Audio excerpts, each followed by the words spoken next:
Just a little project I've been working on this last couple of hours when it was raining and I hadn't got a chance to do anything outside. It's a clamp, well, a sawhorse stroke log clamp for cutting up firewood. The idea being you lie your log on this part here.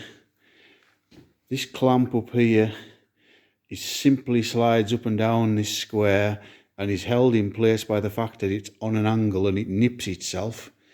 When you lift your log into position, you bang it up against the far post or underneath this edge, which has the effect of letting it slide down. Once it slides down, it nips itself on top of the log, holds it in place.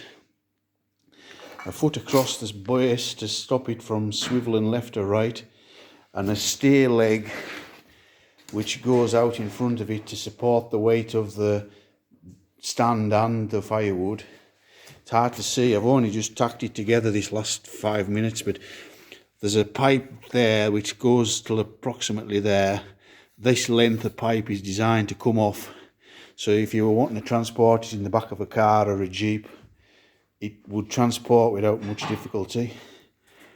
Once you went to set your thing up, you just pick that up. Like I say, I've only just made it. You set that there, ready, nipped by its own tightness.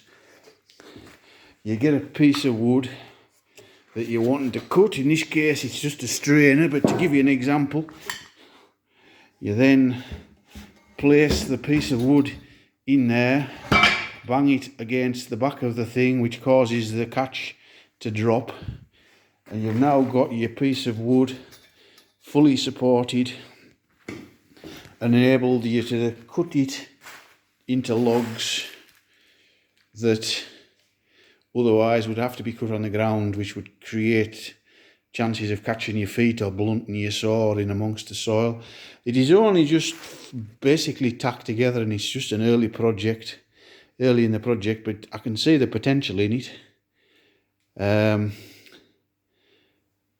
Whether I've made the V on the front quite wide enough, I've seen others where the V is a bit more severe. It depends. I was thinking at the time when I made it of holding thicker, bigger logs, but might be potentially better if the V was rather narrower.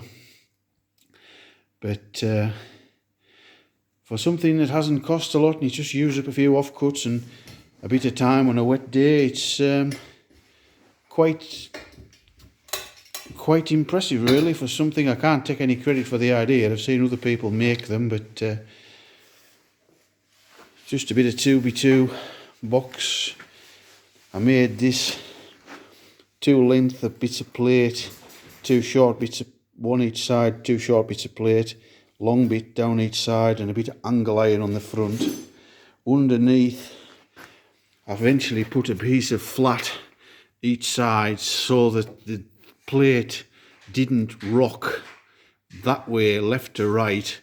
I've seen other people make them where this side's been done with angle iron and the angle would stick up against the side of the box and hold it to stop it nipping itself in that plane. You only really need it to, you only really need it to nip that way or that way, not this way or that way, if you see what I'm going from. But like I say, I can't take any credit for designing the idea, but I think the concept's going to prove to be quite useful. I think this post will be somewhere in the region of 8 foot long, certainly 7 foot long, and it works and it seems to hold it no problem. So fingers crossed, a little bit of a titivate up tomorrow and some paint slapped on it, and I think we're have something on our hands that will be quite useful.